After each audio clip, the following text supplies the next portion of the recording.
আজকে একটা ভিডিও নিয়ে চলে এসেছি বং স্টোরিজে। আজকে ভিডিওতে আসার অন্যতম কারণ হলো এবছর রেলের পরীক্ষা চলছে। বেশ কয়েক বছর পর রেলের এবারে পরপর পরীক্ষা চলছে, যার মধ্যে অন্যতম বড় পরীক্ষা হচ্ছে আরআরবি এনটিপিসি, মানে নন টেকনিক্যাল পপুলার ক্যাটাগরি। অর্থাৎ ticket station master, TT, ticket checker, station operating system, এই সমস্ত নানা যে অফিসিয়াল পদগুলো থাকে সেগুলোর জন্য রিক্রুটমেন্ট চলছে। অন্যান্য বারে পরীক্ষাটা একটার মধ্যেই রাখতো, যে 10+2 আর আন্ডার গ্রাজুয়েট অ্যান্ড গ্রাজুয়েট একসঙ্গেই পরীক্ষা দিতে পারতো, একটাই নোটিফিকেশন বেরোতো। কিন্তু এইবারে দুটো ভাগ করে দিয়েছে। এবারে ভ্যাকেন্সি কমিয়েছে, 11,000 টোটাল আছে, যার মধ্যে 8,000 মতো আছে গ্রাজুয়েটের জন্য, আন্ডার গ্রাজুয়েট আছে 3,000-এর জন্য। তো কম বেশি যারা পরীক্ষা দেয়, অ্যাসপিরেন্ট যারা আছে তারা সবটাই জানে, আমি ডিটেলসে কিছু বলছি না। আমি যেটার জন্য বলতে এসেছি সেটা হচ্ছে যে এবারে পরীক্ষাগুলোর ম্যাক্সিমামটাই দেখছি আউট অফ ওয়েস্ট বেঙ্গল বা আউট অফ স্টেটই পরীক্ষাটা দিচ্ছে, মানে সেন্টার ফেলেছে। আমি নিজের ব্যাপারে একটু বলে রাখি, প্রাইভেট জব পাশাপাশি বেশ কয়েক বছর ধরে আমি একটু ট্রাই করছিলাম যে গভর্নমেন্টের জন্য। তো 2018-তে আমি গ্রুপ সি লেভেল 1 যে পরীক্ষাটা হয়েছিল সেটা রিটেন ক্লিয়ার করেছিলাম, বাট আনফর্চুনেটলি আমি মার্ক ক্লিয়ার করতে পারিনি, সে হয়নি। তারপর আমি 21-এ একটা এনটিপিসি পরীক্ষা দিয়েছিলাম, আর এইবারে পরীক্ষা দিলাম। 21-এও সিট পড়েছিল ভুবনেশ্বরে, এবারও সিট পড়েছে ভুবনেশ্বরে।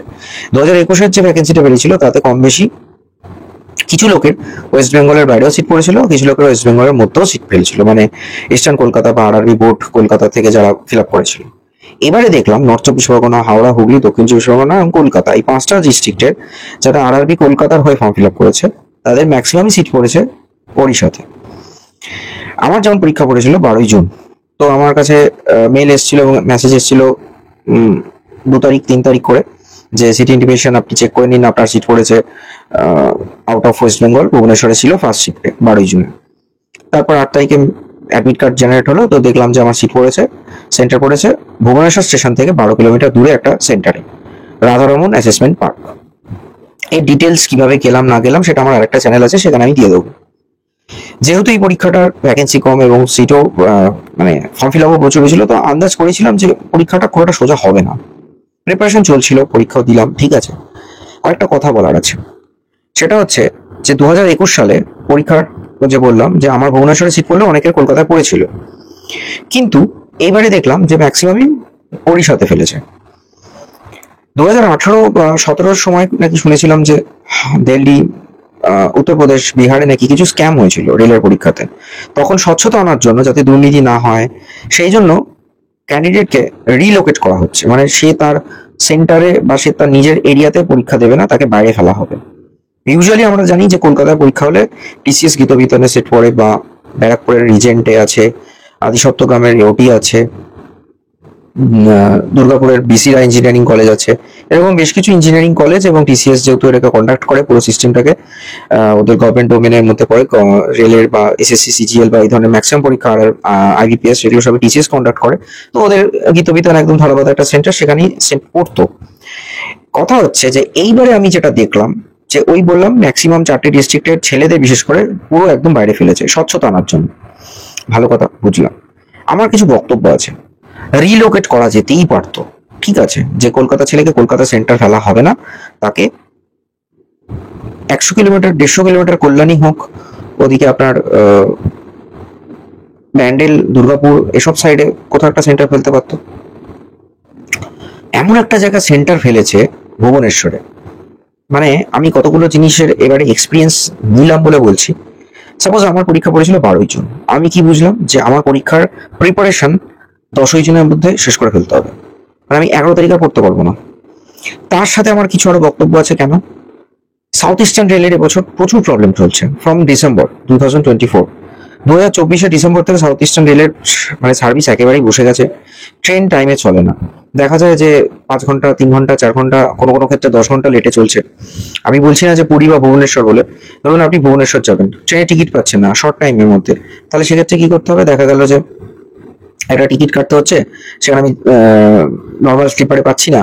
এবার কখনো কখনো পুরীর টিকিট তো পাওয়াই যাচ্ছে না, তো ব্যাঙ্গালোর বা যশবন্তপুর এই সমস্ত লং ডিস্টেন্সের ট্রেনের অবস্থা আরো খারাপ। কেন? ওগুলো নাকি টাইমেই ছাড়ছে না। আমি রেগুলার হোয়ার ইজ মাই ট্রেনে দেখলাম যে ট্রেন টাইমে চলছে না, তো এসব ভাবনা চিন্তা করে আমি শতাব্দীর টিকিট কাটলাম।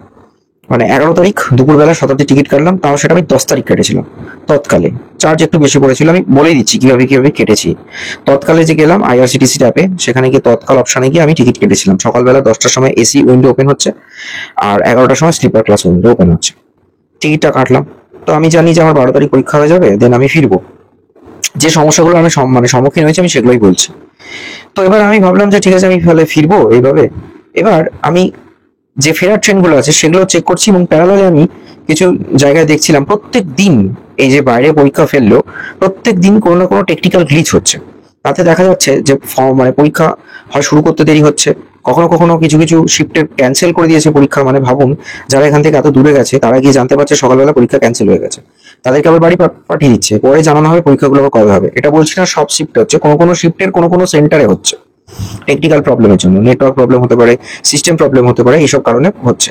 তাহলে এই দুর্নীতি বলুন বা স্বচ্ছতা আনার জন্য যে পরীক্ষার সিস্টেমটা যেমন ওরা রিমোট অর্গানাইজড করেছে, রিকনফিগার করেছে, তার সাথে সাথে তো এই টেকনিক্যাল ব্যাপার স্যাপারগুলো তো একটু ভাবা উচিত। যে একটা ছেলেকে আমি এত দূরে নিয়ে যাচ্ছি, এত টাকা খরচা করতে হচ্ছে, এক্সট্রা এক্সপেন্ডিচার রয়েছে, তারপরে দেখা যাচ্ছে সে পরীক্ষা দিতে পারছে না, অনেকে ফিরে আসছে।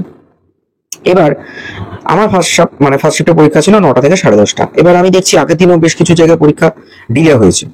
এইসব ভেবে আমি দেখলাম যে আমার পরীক্ষা যদি 10:30টায় শেষ হয়ে যায়, আমি বাসে করে ভুবনেশ্বর চলে এলাম, তাহলে আমি ধৌলি এক্সপ্রেস ধরতে পারি 12টা 5-এ একটা ব্যাঙ্গালোরের ট্রেন ছিল, হাওড়া সুপারফাস্ট। কিন্তু আমি রিজার্ভেশন বা তৎকালে টিকিট কাটলাম না, এই ভেবে যে বাই চান্স যদি কোনোভাবে টিকিট প্রবলেম হয়ে যায়, পরীক্ষা দিতে দেরি হয়ে যায়, তাহলে আমি আসতে পারবো না। এসব ভেবে অনেকে নাইটের ট্রেনও কেটেছে।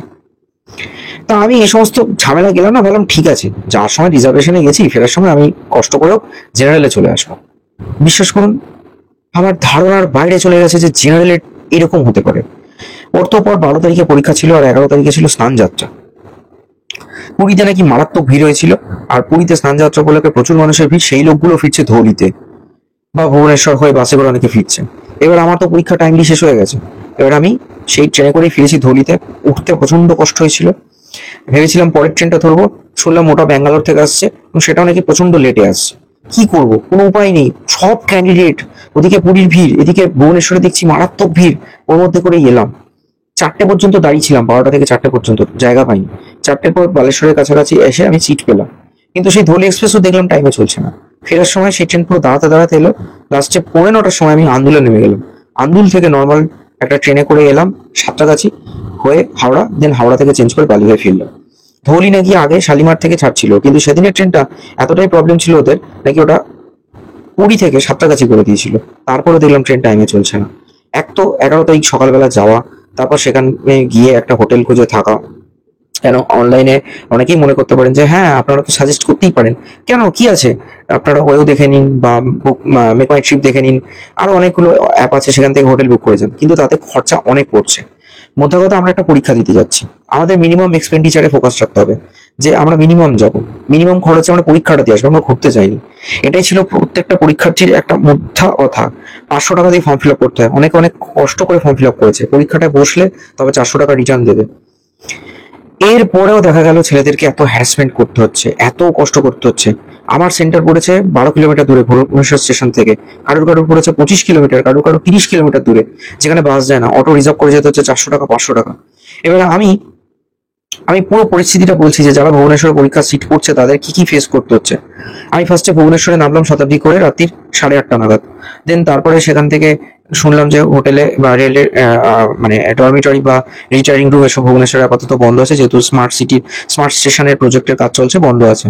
দেন ওখান থেকে বেরোলাম, বেরিয়ে ভুবনেশ্বর যেহেতু 2021-এও গেছিলাম, মাঝে পুরী ঘুরতে গেছিলাম, তো অল্প স্বল্প জানি, সেই জন্য ওখান থেকে বেরোলাম। বেরিয়ে রিলায়েন্স ডিজিটালের সামনে দিয়ে বেরিয়ে এলাম। এসে অনেকগুলো খাবারের দোকান আছে, অসুবিধা নেই, খাবার অ্যাভেলেবেল আছে, খাবারের দোকান অনেক আছে, ভাত ডাল মাছ সবকিছু পাবেন, সাউথ ইন্ডিয়ান ডিশ সবই পেয়ে যাবেন। ওখান থেকে আগে ডিনারটা সেরে নিয়েছিলাম। দেন ওখানে প্রচুর লজ আছে, ওখানে খুঁজতে খুঁজতে আরো কয়েকজন মানে চেনা চেনা বলতে ওই আর কি, যারা পরীক্ষা দিতে এসছে কয়েকজনের সাথে কথা হলো যে আপনারাও পরীক্ষা দিতে এসেছেন, বললো হ্যাঁ, চলো তাহলে একসঙ্গে একটা ঘর খুঁজে নিই। বলে 5 জনে মিলে একটা জায়গায় খুঁজতে খুঁজতে একটা ঘর পেলাম। সেটা কম বেশি 2000 টাকা পড়েছিল, এক একজনের 400 টাকা একদিনের জন্য, রাত্রির অব্দি, মানে 24 ঘন্টা, 9টা টু 9টা ছিল, মানে 11 তারিখ 9টা থেকে পরের দিন 12 তারিখ 9টা পর্যন্ত রাত্রি। তা যেহেতু আমি জানতাম আমার পরের দিন সকালে পরীক্ষা হবে, বা বাইচান্স যদি টেকনিক্যাল গ্লিচ হয় বা কোনোভাবে দেরি হয়, তাহলে একটুখানি এসে জিরিয়ে নিয়ে তারপর রাতের ট্রেন ধরে জেনারেলেই ফিরতে হবে, আমি জানতাম এরকম ভাবে আমাকে ফিরতে হবে। যাই হোক, ঠাকুর ঠাকুর করে সকালবেলা বেরোলাম পরীক্ষা দিতে। আমি অ্যারাউন্ড 5:30 উঠে পড়েছিলাম। দেন ওখান থেকে খাওয়া দাওয়া সেরে সামনেই ছিল ভুবনেশ্বর স্টেশন। ভুবনেশ্বর স্টেশনের পাশ দিয়ে দেখলাম বাস স্ট্যান্ড রয়েছে, সেখানে গেলাম। এবার বাসের কথাটা বলি। ভুবনেশ্বরের রয়েছে আমা বাস সার্ভিস বলে একটা অ্যাপ, সেখান থেকে আপনি বাস বুক করতে পারেন, লাইক র্যাপিডোর মতো। এবার ওখানে আপনি ডেস্টিনেশন পয়েন্ট দেবেন। ধরুন আমার পড়েছে রাধারমন সার্ভিস অ্যাসেসমেন্ট সেন্টার, কিন্তু সেটা ওই সার্চিং আসছে না। তো গুগল ম্যাপ করে দেখলাম একটা কাছাকাছি লোকেশনে বাস দাঁড়ায়, সেটা সিলেক্ট করলে বাস ভাড়া পড়বে আপনার 15 টাকা। কিন্তু ওই পয়েন্ট থেকে আমাকে সেন্টার অব্দি হেঁটে যেতে হবে অ্যারাউন্ড 600 মিটার মতো। সকালবেলা ভাবলাম কি হবে না হবে, তা বাস স্ট্যান্ডে গেলাম, গিয়ে দেখলাম অনেক বাস যাচ্ছে রাধারমন রাধারমন করে। বললাম যাবে? বললো হ্যাঁ। কত নেবে? বললো 50 টাকা। আর আমার বাस सर्विस দেখাচ্ছে তো 15 টাকা, তোমরা 50 টাকা। बोलो आप बाहर से आ रहे हो ना? आलम है। आपका एग्जाम है ना? आलम है। तो हम आपको वहां से ड्रॉप, मतलब आपका राधारमन के सामने ही हमको ड्रॉप कर देंगे, 50 रुपये लगेगा। বিশ্বাস করুন, লোকাল রেসিডেন্ট যারা রয়েছে তাদের থেকে 15 টাকায় ভাড়া নিচ্ছে, আমাদের থেকে 50 টাকা করে নিল। গেলাম পরীক্ষা দিতে। হ্যাঁ, কয়েকটা পজিটিভ সাইড আছে। আমাদের কলকাতায় যেমন ট্রাফিক প্রচুর হয়, ভুবনেশ্বরে সেটা নেই। কেন? ভুবনেশ্বরে পাবলিক ট্রান্সপোর্টের উপরে লোকে বেশি চলে, বাস প্রচুর চলে, অটো চলে। আমাদের এখানে যেমন বাস কমে গেছে বলে লোকজন নিজেদের পাবলিক ট্রান্সপোর্ট ছেড়ে প্রাইভেট ট্রান্সপোর্ট অর্থাৎ মোটর বাইক বা গাড়িতে বেশি চলে বলে কলকাতার রাস্তাঘাটে ট্রাফিক বেড়ে গেছে, মানে গাড়ি সংখ্যা বেড়ে গেছে বলেই জ্যাম বাড়বে। ভুবনেশ্বরে সেটা নেই। বিশ্বাস করবেন না, 12 কিলোমিটার রাস্তা আমি 16 মিনিটে গেছি। আমাদের কলকাতায় 12 কিলোমিটার রাস্তা 16 মিনিটে যাওয়া যায় না, মাখনের মতো রাস্তা। তো ন্যাচারালি আমি 7:25 রাধারমন অ্যাসেসমেন্ট সেন্টার আমাকে নামিয়েও দিল। তারপর সেটা গিয়ে যা দেখলাম যে রাধারমন অ্যাসেসমেন্ট সেন্টারটা একটা বেসিক্যালি একটা গোডাউন ছিল, ওয়্যার হাউস টাইপের। সেটাকেই ওই কম্পিউটার সিস্টেম বসে একটা এক্সাম সেন্টার বানিয়েছে। যে এক্সাম সেন্টারে আমি ঢুকলাম, মোটামুটি ধরুন 30 ফুট বাই 40 ফুট একটা বড় এরিয়া। সেখানে প্রায় 200 থেকে 300 পিস কম্পিউটার আছে, গ্যাপে গ্যাপে লাইট আছে, বড্ড অন্ধকার আধার একটা পরিস্থিতি। সিস্টেমগুলো খুব একটা ভালো না, মাউসে ক্লিক করলে একটু প্রবলেম হচ্ছে। যাই হোক, এইসব নিয়েই পরীক্ষা দেওয়া স্টার্ট করলাম। তো এবছর পরীক্ষায় অনেক কিছু রুলস চেঞ্জ হয়েছে। একটা কিউআর কোড দেখলাম স্ক্রিনে উঠছে, মানে পরীক্ষা চলাকালীনই যারা ইনভিজিলেটর আছে তারা এলো, একটা ট্যাবের মাধ্যমে ছবি তুললো, আর ওই স্ক্যান কপিটা মানে কিউআরটা স্ক্যান করে ক্রস চেক করলো, মানে যাতে দুর্নীতি আটকানো যায়। এটা দেখলাম এক্সট্রা এবছর চালু করেছে। তো সব মিলিয়ে পরীক্ষা তো দিলাম, মোটের ওপর অ্যাভারেজ পরীক্ষা হয়েছে। খুব যে ইজি পরীক্ষা হয়েছে তা না, এনটিপিসির মতো পরীক্ষা জানতাম টাফ হবে। কোয়েশ্চেন মডারেট ছিল, আমি অ্যাভারেজ অ্যান্সার করে এসেছি। আমি কটা করেছি আমি কিছুই বলছি না ডিটেলসে, সেটা নিয়ে যদি মনে করেন তাহলে আমি ডিটেলসে ভিডিও আলাদা করে ছাড়বো। তো পরীক্ষা মোটামুটি কম একটা হয়েছে। খুব যে টাফ কোশ্চেন হয়েছে তা না, মডারেট কোশ্চেন হয়েছে। কিছু কোশ্চেন খুব সোজা, কিছু কোশ্চেন একটু টাফ। নিউমেরিক্যাল গুলো একটু লেন্দি হয়েছে, যার জন্য করতে সময় লেগেছে। তো মোটের উপর মনে হলো 90 মিনিট ঝড়ের গতিতে শেষ হয়ে গেল। তাতে যদি একটু পরিষেবা ভালো পেতাম, অন্তত ওই ক্লিক করছিলাম যখন, তাতে 2-3 বার ক্লিক করলে তবে একটা অপশন সিলেক্ট হচ্ছিল। আর ঘরে যদি একটু আলো থাকতো তাহলে একটু ভালো হতো, একটু আলো আধার হয়ে গেছে। এই হলো সিস্টেম, মোটামুটি ঠিকঠাক আছে পরীক্ষা যা দিলাম। তাই আমি একটা কথাই বলতে চাই যে এই যে এতগুলো ছেলে, এত লাখ লাখ পরীক্ষার্থী যে বাইরে পরীক্ষা দিতে যাচ্ছে, তাদেরকে নিজেদের পয়সায় থাকতে হচ্ছে, খরচ করে ট্রেন ভাড়া করে যেতে হচ্ছে, থাকতে হচ্ছে, ফিরতে হচ্ছে কষ্ট করে। যারা অনেকেই রিজার্ভেশন করতে পারছে না, হয়তো অনেকে জানে না কি করে কাটতে হয়, তারা জেনারেলি গেছে, জেনারেলি ফিরেছে। এরকম অনেক ঘটনা ঘটেছে আমি যা দেখলাম। কেউ কেউ বললো যে আমরা তো রাত্রিবেলায় ফিরেছি, মানে ওই যে বললাম যে সাউথ ইস্টার্নের ট্রেন টাইমে চলছে না, অনেকে 4টে ট্রেন ধরেছে, রাতের ট্রেন ধরেছে, 7টার ট্রেন ধরেছে শালিমার থেকে, গিয়ে বলছে সব 2-3টের সময় ভুবনেশ্বরে নেমেছে, ভুবনেশ্বর প্ল্যাটফর্মই ছিল, পরের দিন সকালে তারা পরীক্ষা দিতে গেছে। তাহলে বুঝতে পারছেন এইভাবে পরীক্ষা দেওয়া যায়?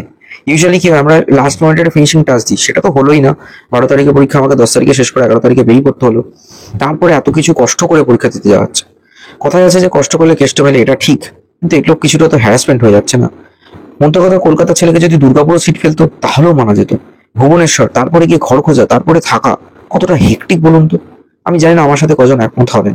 আমি এটাও শুনলাম একজনের সিট পড়েছে, যেতে যেতে কথা হচ্ছিল, তার বাড়ি নলহাটি, তার সিট পড়েছিল পুরুলিয়াতে, আবার পুরুলিয়ার সিট পড়েছে নাকি বীরভূমে। এরকম ঘুরিয়ে ফিরিয়ে সিট ফেলেছে, মানে কি যে হেক্টিক করে দিয়েছে এবারে রেলের এনটিপিসির পরীক্ষা। জানি না হয়তো আন্ডার গ্রাজুয়েটের ক্ষেত্রে কি করবে, গড নোস। ভিডিওটা কেমন লাগলো অবশ্যই জানান। তবে হ্যাঁ, রেল যা করছে, মানে এক তো ফর্ম ফিল আপে টাকা আসছে, তারপরে আবার এই পরীক্ষা দিতে যাওয়ার মানে টিকিট কেটে যাও, সেখানে একটা টাকা আসছে। শুধু পরীক্ষার নাম করেই দেখা যাচ্ছে কয়েক হাজার কোটি টাকাটা তুলে নিচ্ছে ক্যান্ডিডেটের হাত থেকে। আবার গিয়েও দেখলাম কি, পার শিফটে যদি 200 জন করে সিটিং ক্যাপাসিটি থাকে, তাহলে তো খুব বেশি হলে আমি বলছি 50 জন করে পরীক্ষা দিচ্ছে। মানে আমার রুমে 50 জন পরীক্ষা দিয়েছে। মানে বুঝতে পারছেন যে কত অ্যাবসেন্ট হচ্ছে। কেন কে যাবে এত কষ্ট করে, এত করে? অনেকে তো যাচ্ছেই না, পুরো শিফট বলতে গেলে খালি যাচ্ছে। Stay tune on Bong stories. ভিডিওটা কেমন লাগলো অবশ্যই জানাবেন। দেখতে থাকুন চ্যানেলের বাকি ভিডিও।